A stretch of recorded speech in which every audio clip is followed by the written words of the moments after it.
आज की वीडियो में हम बात करेंगे ऑस्ट्रिया के वीज़ा में रिफ्यूज़ल किन किन कारणों से लगती है। सब्सक्राइब कीजिए हमारे इस चैनल को और टूरिस्ट वीज़ा में आने वाले अपडेट्स के बारे में अप टू डेट रहिए। तो जहां तक बात की जाए, आज के टाइम में रिफ्यूज़ल रेट बहुत ज़्यादा पीक पे है और जैसे कि मैंने बताया 4 बारी अप्लाई करके 5 बारी अप्लाई करके भी लोग बैठे हैं जिनको कि समझ में नहीं आ रहा कि उनका रिफ्यूज़ क्यों हुआ है। तो सबसे बड़ी इसमें दिक्कत होती है रिक्वायरमेंट्स की। एक एम्बेसी की जो रिक्वायरमेंट है ना, वो ना तो आपको किसी साइट से मिलेगी और ना ही इसमें इलेबोरेट आपको एम्बेसी करेगी। चाहे उन्हें खुद फोन लगा लेना, चाहे आप वीएफएस को फोन लगा लेना, वो भी आपकी हेल्प नहीं करेंगे। और तीसरी चीज आती है यहाँ पे कंसल्टेंट्स। बहुत सारे कंसल्टेंट्स हैं, बहुत कुछ जानते होते हैं, वो आपको इसलिए नहीं बताते क्योंकि उस काम को करने में हो सकता है 2 मंथ या 3 मंथ या फिर 6 मंथ का टाइम जाए। तो मेनली बात यही है कि जब भी हमने टूरिस्ट वीज़ा अप्लाई करना है, हम ध्यान से देख लें कि हमारी रिक्वायरमेंट पूरी हो रही है और किसी अच्छे कंसल्टेंट के थ्रू ही अप्लाई करना। मैं तो एक चीज बोलता हूं कि बड़े नाम के पीछे तो कभी मत जाना। देखो, अभी कोई बड़ा नाम है तो उन्हें कोई फर्क नहीं पड़ता कि आपका वीजा आए चाहे आपका रिफ्यूज हो। बट हाँ, जैसे हमारे जैसी कंपनीज हैं जो कि अप्लाई करने का भी खर्चा बहुत कम लेते हैं और इसके बाद भी आपको पूरी पूरी सपोर्ट करते हैं हर एक फील्ड में, हर एक चीज में आपकी डॉक्यूमेंटेशन बहुत अच्छे से बनाते हैं। क्योंकि जितने नॉमिनल कोस्टिंग हम लेके चल रहे हैं ना, अगर आपका वीजा आएगा तभी हमारा बेनिफिट है। अगर आपका वीजा आएगा, आप 10 रेफरेंस हमें दोगे तभी हमारा बेनिफिट है, अदरवाइज हमारा कोई बेनिफिट नहीं है। जो पर्सन आपसे ऑलरेडी 25,000 50,000 रुपए एडवांस में ले रहा है, उन्हें आपकी प्रोफाइल से कोई मतलब नहीं है। अच्छा, दूसरी तरह के कंसल्टेंट ये हैं कि जो हायर साइड पे 20-25,000 रुपए आपसे पहले भी लेते हैं और 10 लाख रुपए बाद में भी लेंगे। उन्हें भी आपकी प्रोफाइल से बहुत हद तक कोई मतलब नहीं है क्योंकि उन्होंने आपसे एडवांस ले लिया है और उन्हें यह फर्क नहीं पड़ता कि आपका वीजा आए या ना आए। वो अगर 10 केस अप्लाई करेंगे तो उसमें से एक वीजा तो वैसे ही आ जाता है, तो उनके 10 लाख रुपए तो वैसे ही बन गए। तो उन्होंने आपकी टेंशन क्यों लेनी है? तो सिंपल सी बात है, मैंने आपको अपना मोटिव बता दिया है कि हम रिक्वायरमेंट आपकी अच्छे से क्यों फुलफिल करवाते हैं जब भी आपने टूरिस्ट वीज़ा अप्लाई करना होता है। क्योंकि हमें आपसे बहुत कम पैसे मिलने हैं। अगर आपका वीज़ा नहीं आएगा, आपसे हमें रेफरेंस नहीं मिलेंगे, तो हमारा फ़ायदा ही नहीं है इस काम में आने का। इसके अलावा पहला रीज़न तो हो गया जो कि रिक्वायरमेंट के ऊपर है कि रिक्वायरमेंट अपनी बहुत अच्छे से समझ लेना और पूरी कर लेना, तभी वीजा अप्लाई करना। और दूसरा रीजन है कि आपके फाइनेंशियल डॉक्यूमेंट्स बहुत अच्छे से फुलफिल नहीं हुए होते। तो फाइनेंशियल डॉक्यूमेंट्स अगर अच्छे से पूरे नहीं होंगे तो एम्बेसी आपको वीजा आप ही बताइए कैसे देगी। उन्हें एक प्रॉपर प्रोफाइल चाहिए, उन्हें ऐसी प्रोफाइल चाहिए कि स्टेप बाय स्टेप आपके सारे डॉक्यूमेंट्स आपस में मैच कर रहे होने चाहिए। जैसे कि आपका जो ऑक्यूपेशन है, वहां से आपकी कितनी मंथली इनकम आ रही है और क्या वो उसी प्रोफेशन से इनकम आ रही है आपकी, और आपके फाइनेंशियल्स आपस में मैच कर रहे होने चाहिए, तभी आपका वीजा लगेगा।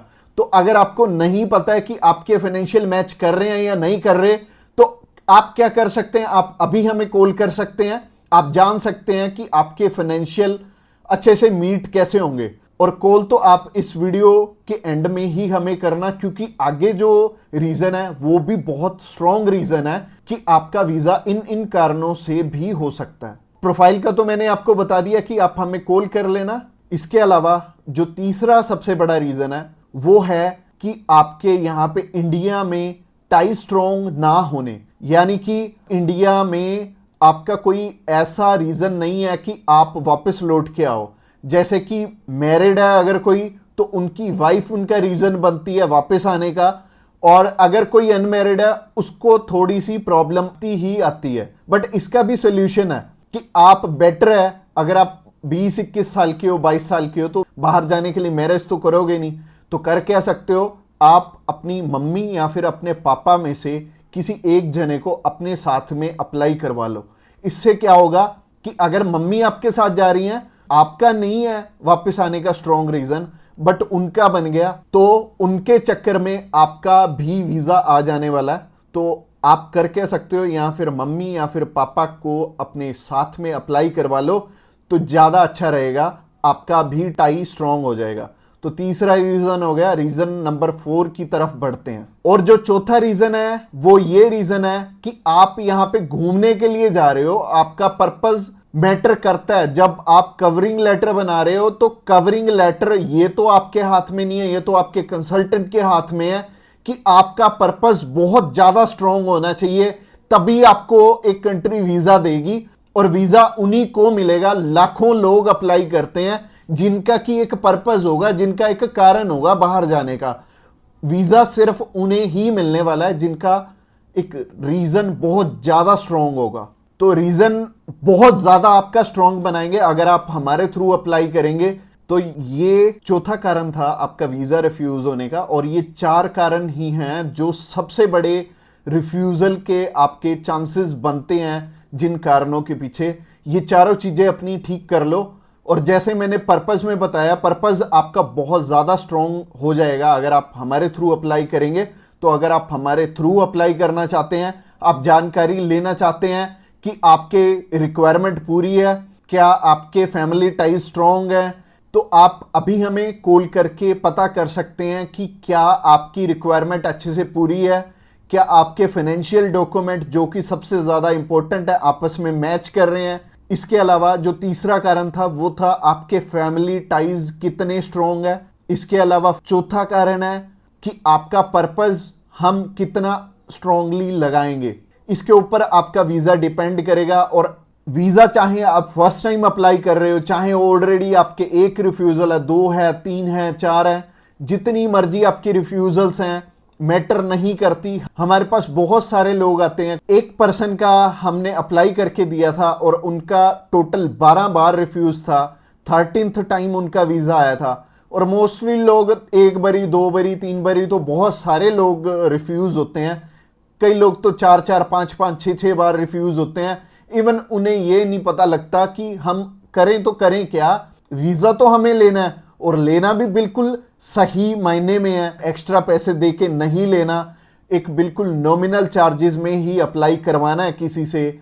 तो उस कारण में वो ट्रैवल हिस्ट्री वाली साइड भी जाते हैं। तो ट्रैवल हिस्ट्री वाली साइड मैं तो बिल्कुल नहीं बोलूंगा कि आपको ट्रैवल हिस्ट्री बनानी चाहिए, क्योंकि इस टाइम एयर टिकट्स ही इतनी महंगी हैं कि अगर आप एक कंट्री में भी ट्रैवल करते हैं तो आपका 70 से 80 हज़ार रुपये लग जाते हैं। इसके अलावा अगर आप 3-4 कंट्रीज में ट्रैवल कर लिए तो आपके 3-4 लाख रुपए खराब हो जाने वाले हैं। और जैसे कि मैंने आपको पर्पस वाली वीडियो में बताया था, 15 से 16 हज़ार रुपये में आप हमारे थ्रू अप्लाई कर लेंगे और आप कम से कम 3 लाख रुपए में अपना 20 बारी अप्लाई कर पाओगे।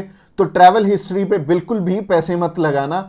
इसके अलावा अगर आप हमें अभी कॉल करना चाहते हो, कॉल कर सकते हो नीचे दिए गए नंबर पे। और इसके अलावा आप हमें व्हाट्सएप पे भी मैसेज कर सकते हो। व्हाट्सएप पे मैसेज करने के लिए डिस्क्रिप्शन बॉक्स में लिंक है, उस लिंक पे क्लिक करते ही आप हमें मैसेज सेंड कर पाएंगे और हम भी आपकी inquiry as soon as possible हम लेने वाले हैं। और हमारी टीम्स ऑफ एक्सपर्ट्स हमेशा रेडी है, और वो सारे टीम मेंबर्स को पर्सनली मैंने ही ट्रेंड किया हुआ है, और आपकी हर एक ज़रूरत को वो समझेंगे और फिर उसी अकॉर्डिंग आपको गाइड करेंगे। और आपको बिल्कुल भी टेंशन नहीं लेनी, जब भी आपने वीज़ा अप्लाई करना है आप हमारे थ्रू ईजिली कर सकते हैं। अगली वीडियो हमारी सी टाइप के वीज़ा के ऊपर रहने वाली है कि सी कैटेगरी में बहुत सारे हमारे पास ऑप्शन होते हैं अलग अलग, जिनके थ्रू की वीज़ा अप्लाई करने में हमारा पर्पस बहुत स्ट्रॉन्ग हो जाता है। तो सी टाइप में जैसे कि बिजनेस वीज़ा हो गया, स्पोर्ट्स वीज़ा हो गया, कल्चर वीज़ा हो गया, मेडिकल वीज़ा हो गया, तो ये सारे वीज़ा के बारे में हम बात करने वाले हैं, जो कि हमारी नेक्स्ट वीडियो रहने वाली है। तो आपने क्या करना है, हमारी नेक्स्ट वीडियो को भी जरूर ध्यान से देखना। Thanks a lot for watching this video till the end, और मिलते हैं किसी बढ़िया सी वीडियो में नेक्स्ट टाइम।